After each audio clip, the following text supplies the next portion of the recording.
বাংলাদেশের সবথেকে জনপ্রিয় রাষ্ট্রনায়কের নাম হচ্ছে শহীদ জিয়া রহমান, যার বিরুদ্ধে একটি কথা কোনোভাবে উত্থাপন করা যাবে না।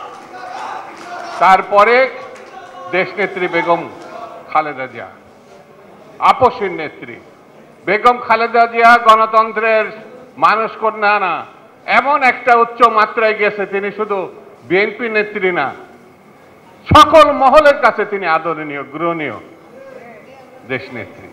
আর আমাদের সর্বশেষ যিনি দায়িত্ব বা অভিভাবকত্ব নিয়েছেন তিনি হচ্ছেন কে? একটু জোরে বলেন না কে? একজন তারেক রহমান আছে আমাদের। আমরা মনে করি তার মধ্য দিয়ে বাংলাদেশের যে আগামী দিনের সমস্যা, সেই সমস্যাগুলো মীমাংসা করা সম্ভব। তিনি হচ্ছেন জনাব তারেক রহমান, বিতর্কহীন সব থেকে জনপ্রিয় বর্তমান অবস্থায়। তিনি অপেক্ষা করছেন যে কোনো মুহূর্তে তিনি দেশে ফিরে আসবেন। তারেক রহমানের যখন আমাদের ডক্টর ইউনূস সাহেবের সঙ্গে লন্ডনে বৈঠক বসেছিলেন, বাংলাদেশে তার আগে একটা অস্থিরতার মধ্যে চলে গিয়েছিল, অবিশ্বাসের মধ্যে চলে গিয়েছিল, পারস্পরিক কেউ কারো বিশ্বাস করতে পারতো না। কিন্তু ডক্টর ইউনূস এবং জনাব তারেক রহমান যখন লন্ডনে বসছিলেন, তারপরেই কিন্তু একটা আশার অবস্থা তৈরি হয়েছে যে বাংলাদেশের নির্বাচন হবে। সেই জিনিসটা এখন ধরে রাখতে হবে। আমি সরকারকে অনুরোধ করব, যত দ্রুত সম্ভব ফেব্রুয়ারি মাসে প্রথমে হোক মাঝে হোক একটি দিন ঘোষণা করতে হবে, একটি তারিখ ঘোষণা করতে হবে। তাহলে এখন যে অস্থিরতা এবং সংকট, আমার মনে হয় অনেক অংশে সেটা কমে যাবে। সেই জন্যে আগামী দিন সকলকে ঐক্যবদ্ধ থেকে, ষড়যন্ত্রকারী শক্তি পার্শ্ববর্তী দেশে বসে বসে ষড়যন্ত্রের স্বপ্ন দেখায়, যে কোনো মানুষকে ঠুস করে ঢুকে পড়ে।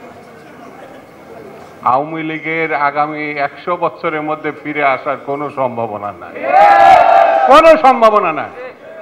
আওয়ামী লীগকে হত্যা করেছে, খুন করেছে, সেই হত্যাকারী আছে শেখ হাসিনা। ফারুক রশিদ এক সময় 15ই আগস্টের গণঅভ্যুত্থানের মধ্য দিয়ে অনেকে বলে শেখ মুজিবকে হত্যা করেছে। আমরা মনে করি, আমি ব্যক্তিগতভাবে মনে করি, 15ই আগস্ট শেখ মুজিব নিজেই তার স্বৈরতান্ত্রিক শাসন ব্যবস্থা মধ্য দিয়ে নিজেই তৈরি করেছিলেন, নিজেই সেই অবস্থা তৈরি করেছিলেন। তার দায় অন্যের ঘাড়ে চাপানো ঠিক না। আর সর্বশেষ ভয়ঙ্কর পরিস্থিতি 15 বছরের সৃষ্টি করলো শেখ হাসিনা, তার দায়ও শেখ হাসিনাকে নিতে হবে, জনগণকে দায়ী করে না। জনগণ তার আরাধ্য কাজ, যেটা 71-এর মুক্তিযুদ্ধের সময় করেছিল, স্বাধীনতা এবং গণতন্ত্রের জন্য যে যুদ্ধ করেছিল, সেই দায় জনগণ তার নিজ কাঁধে নিয়ে এই রকম একটি স্বৈরতান্ত্রিক শাসন ব্যবস্থাকে ধ্বংস করেছে বাংলাদেশের মানুষ।